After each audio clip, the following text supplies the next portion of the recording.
ಓಯ್ ಬಂಗಾರ, ಇಷ್ಟು ನೆನಪಾಗ್ಬಿಡ್ವ ನಂಗೆ? ಉಸಿರುಗಟ್ಟುತ್ತೆ, ಎದೆ ಒಂದೇ ಸಮನೆ ನೋಯುತ್ತೆ. ನಿನಗೆ ನೋವಾದ್ರೆ ಹೇಳ್ಕೊಳ್ಳೋಕೆ ನಿನ್ ಸುತ್ತ ಸಾವಿರಾರು ಜನ ಇದ್ದಾರೆ ಕಣೋ. ಆದ್ರೆ ನಂಗೆ ಯಾರಿದ್ದಾರೆ ಹೇಳು?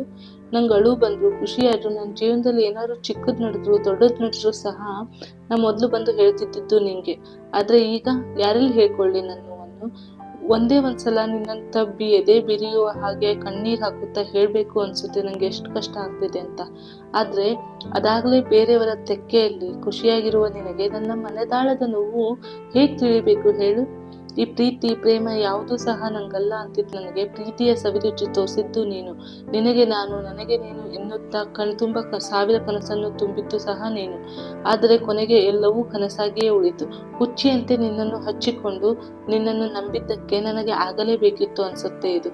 ನಿನ್ನ ಪ್ರೀತಿಯ ಅಮಲಿನಲ್ಲಿ ತೇಲುತ್ತಿದ್ದ ನನಗೆ ಆ ದೇವರು ಅತಿ ದೊಡ್ಡ ಶಾಖನ್ನೇ ನೀಡಿದ್ದ ಬಿಡು.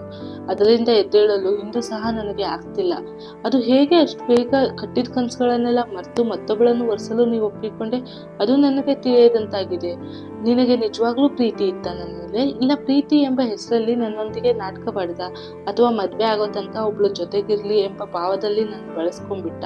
ಸರಿ ಆಯ್ತು, ನಿನಗೆ ನಿನ್ನದೇನೋ ಪ್ರಾಬ್ಲಮ್ ಇತ್ತು, ಫ್ಯಾಮಿಲಿ ಇಶ್ಯೂ ಇತ್ತು ಅಂದ್ಕೊಳ್ಳೋಣ. ನಮ್ಮಿಬ್ಬರ ಜಾತಿ ಒಂದೇ ಅಲ್ಲ ಅನ್ನೋದಿತ್ತು, ಹೆತ್ತವರು ಒತ್ತಡವಿತ್ತು. ಇದನ್ನೆಲ್ಲ ಎಷ್ಟೋ ಸಲ ನಾವು ಕುಳಿತು ಯೋಚನೆ ಮಾಡಿದ್ವಿ ಅಲ್ವಾ? ಈ ರೀತಿ ಪ್ರಾಬ್ಲಮ್ಸ್ ಬರುತ್ತೆ ಅಂತ ನಮಗೆ ಮುಂಚೆನೆ ಗೊತ್ತಿತ್ತು ಅಲ್ವಾ?